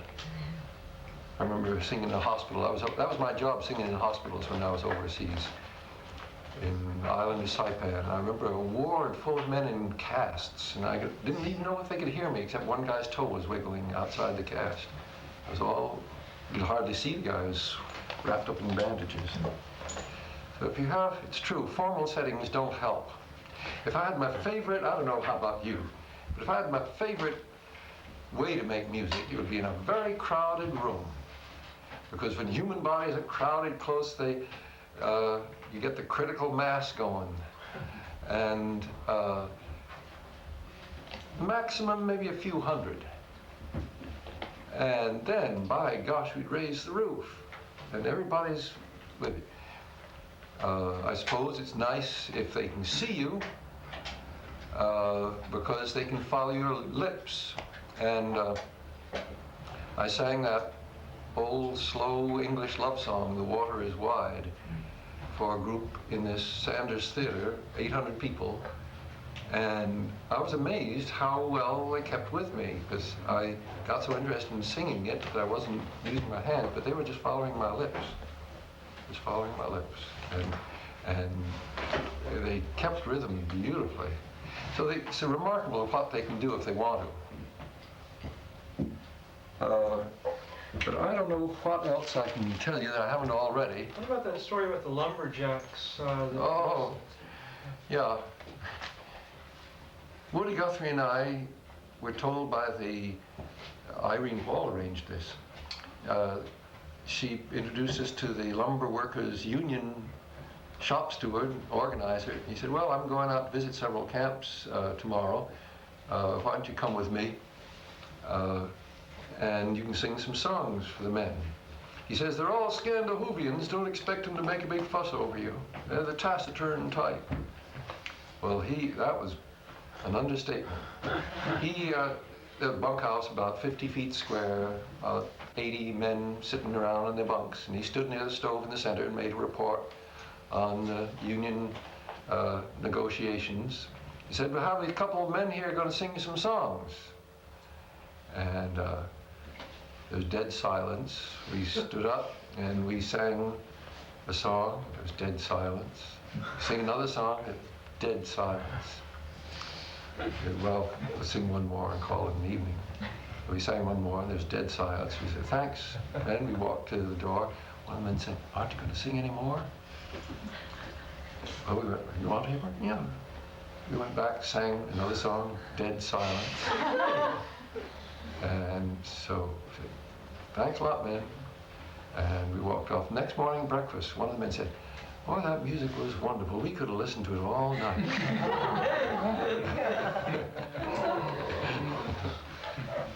Well, Scandinavians are taciturn. I was wondering if you have any special things that you do to get ready to do a big performance, like tonight. Breathe deeply. Love. Do a few deep knee bends, touch toes. Your physical health is tremendously important. And if your back is giving you trouble, tighten up your stomach muscles. That's why you get your backs. It gets in trouble when you don't have strong enough stomach muscles. And it was W.E.B. Du Bois who said that disregarding your health is a political error. God gave us a certain amount of strength, but we can lose it easily if we don't get exercise and eat properly and sleep properly and so on. And when I'm in a bad way, I can't do a good job in the audience. If I'm hoarse, I can still do it if my muscles are feeling strong. I can be quite hoarse and still do a fairly good job of song reading. But if I'm tired, been without sleep for a couple of nights, I'm going to louse it up. The way you and Faith introduce songs makes, I feel, and somebody else said, it makes people feel like you're singing about their relatives. A lot of us don't do that. Can you speak to that? I mean, the feelings of how you talk about songs that make everybody feel like they're singing about our friends, and what's this to really sing out? I never heard that said, but I guess it's true. I'd like to think that every song it becomes personally important to everybody who hears it. And so I guess you just want to do it. That must come through. I used to talk too damn much, and I've tried to cut down on the talking in recent years. The reason was, once, years ago, somebody asked me to do some lectures, and I had so much fun lecturing. It took me years to get over it. Then I listened to some of the best singers and song leaders I know, and I realized they don't talk half as much as I do. They make the words count.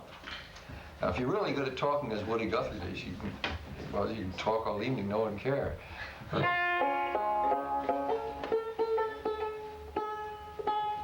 I'll sing you a song maybe you don't know. Jim Garland wrote it, the man who wrote The Death of Harry Sims, the man who wrote I Don't Want Your Millions, Mister. It's a radical song. He was a radical. He was a coal miner. His father had been an organizer for the Knights of Labor in the 1880s.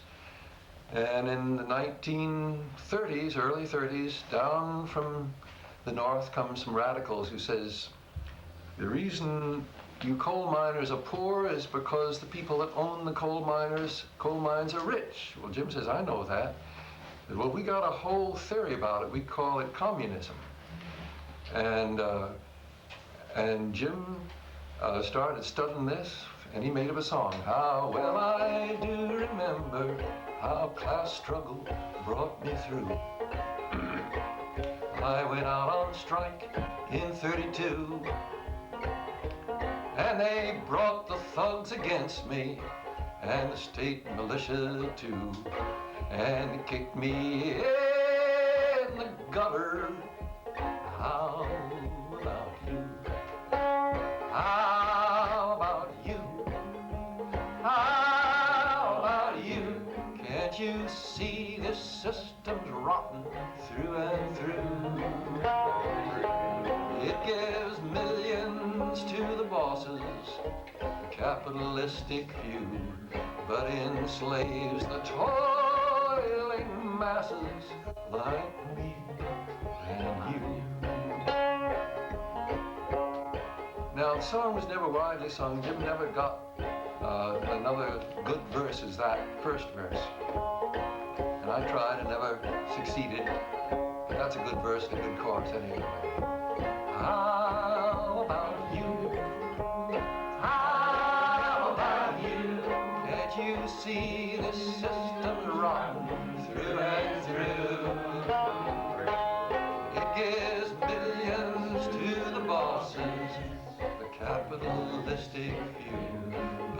enslaves the toiling masses like me and you. It's an old church hymn, you know. Jim didn't write the melodies like Woody Guthrie. He got a good melody and put new words to it. I sometimes think a melody is like a well-constructed building. Many people can live in it through the generations. It can be used as a dwelling, a house, a workshop. So the same tune has been used for a ballad, or a church song, or a work song, or here a union song, or a revolutionary song. How well I do remember how class struggle brought me through. I went out on strike in '32, and they brought the thugs against me, and the state militia too, and they kicked me in the gutter. How about you? Sing it now. How about you? How about you? Can't you see the system running through and through? It gives millions to the bosses, the capitalistic view, but enslaves toiling masses like me and you. Well, I don't know if I shocked you singing an old revolutionary song like that, but you know, it's all our heritage. We can use what we want of it. And I mistrust words more now than I ever did in my life. I mistrust them whether they're used by Christians or communists or Muslims or anybody else. I think there's a lingocentric predicament that every word user is in. You've heard of the ethnocentric predicament. We can't really understand another culture because we're looking through the screen of our own culture. Similarly, every one of us who uses words is probably only being partly understood by someone else. Now maybe this is true of music too. Maybe our music means different things. But one reason I'm a musician is that I'm more conscious than ever of the inadequacies of words. Words help, and a few words introducing a song can help tell people. I tell people about who wrote Amazing Grace. He was a sea captain. He was carrying slaves from Africa, and his conscience got to him. And he became a preacher and wrote the song Amazing Grace. I tell the story about the man who wrote C'est la lutte finale. He was a textile worker, running for his life because he'd been elected mayor of Paris during the Paris Commune, mayor of his district of Paris. And as Paris Commune was falling and the leaders were being executed the minute they were captured, and he was in hiding. He writes 6 long verses calling on all the oppressed people of the world to overthrow their masters. He assumed they knew French. Well, words I think are useful, but let's recognize their limitations. And I'd like to end this little session by repeating, use harmony, use melody, use melody. Gosh, what beautiful melodies we've got. That's been handed to us on a silver platter. My young love came to me. She moved through the fair. So softly she wandered both here and there. And she laid her hand on me, and she did say, it will not be long, long, till our wedding day. Someday, people like you are going to make that song as well known to 300 million Americans as it is now known to a few lovers of Irish song. Thank you very much. Thank you.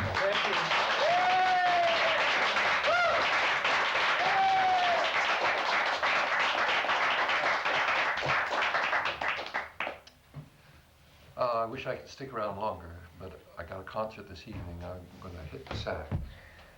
And I also wish I lived in San Francisco more, so I could see more of what the San Francisco Folk Music Club is doing. It's really moving. Rocking.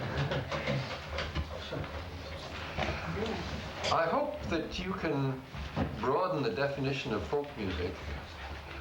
People get the idea that folk music is guitars and banjos, and you say, "Oh, that's not a folk song. That's an Italian song." That's not a folk song. That's a Cuban song. Yeah, more accordions. Yeah, ladies. It tends to be a limiting term, rather than an expansive term. If anybody ever does get a chance to go to Samoa, learn that welcome song. Because we muffed it. We lost it. It didn't come out. But I'll never forget, the whole crowd went like this. And then she went, everybody clapped their hands and they started singing in 3-4 part harmony. It was magnificent. And she did this hula up and down the aisle. Pete, is there anything we can do for you in return, any of us at all? Thank Just you. keep on singing. Oh, well, you know what you also could do? Keep in touch, not just through the Folk Music Club, but through Sing Out magazine, for example. It can't do as good a job as it would like to because not enough people help it. We had to give up printing song sheets because they just were going broke. It was a matter of folding. And but if Sing Out had more subscriptions, why they'd be able to start printing song sheets again. There's a Sing Out benefit in Napa next month. Pete's going to be in there. I don't think I'll be there. Really? I thought you said... They won't ask me if I can make it, but I Oh, can. okay. Miss that. You know how you can help me? Keep your sense of humor. Because you know the next few years are going to be hell on anybody who doesn't have a sense of humor. Old friends are going to be breaking up. There's going to be new coalitions, and old coalitions are going to fall apart. And you are working with that son of a so-and-so. And just got to keep our sense of humor through it. But there's if you have any faith at all, there's hope. Why we're going to see our way through it. And some awful good people are going to go down in defeat, and some very foolish people are going to ride high for a time. I think that, though, that in all this situation, us song leaders have got a real big job to do. And we can step in all sorts of situations. Follow Malvina's practice. She'd get on the phone saying, "Hello, I understand you're raising money for a good cause. I'd like to come and sing you a song." Didn't care if they called her pushy. They did call her pushy. She wasn't going to let it stop her. And don't let them mind if they call you pushy. Figure that there's a big stone wall in front of us, and we got to pull it apart so we can pull a cart full of people through it. And we got to get a lever here under that rock and a lever under another rock, and maybe some are too big, but you can pull off this one, and then the other one will move. And gradually we'll move these great big rocks, get them out of the way so people can move ahead. And we get racism and sexism and learn about all these things. And as I say, but I think the most valuable thing you do is keep your sense of humor, because you'll need it when you suffer defeat. We'll all have defeats. We crush. I'm muffed. I missed my chance. I had a chance to do a great thing, and I just muffed it. I'm never going to sing again.